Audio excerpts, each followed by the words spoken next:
अस्सलाम वालेकुम। हाँ जी, क्या हाल है मेरे देखने वाले चाहने वालों का। तो 2-3 दिन हो गए थे, मैं बिज़ी था ईद की वजह से, तो व्लॉग नहीं बन सका। आज भी ये देखें कस्टमरों ने कितना खिलारा डाला हुआ है।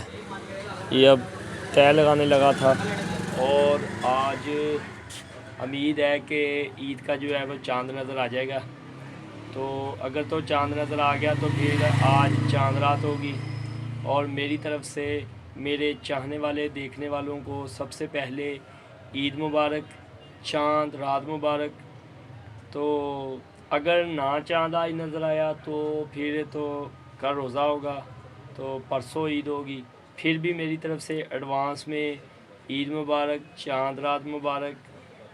तो जहाँ भी रहें खुश रहें, आबाद रहें, शादाब रहें।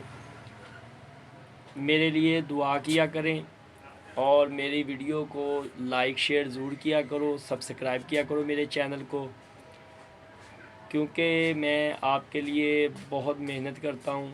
तो मुझे आप ज़रूर सपोर्ट किया करो।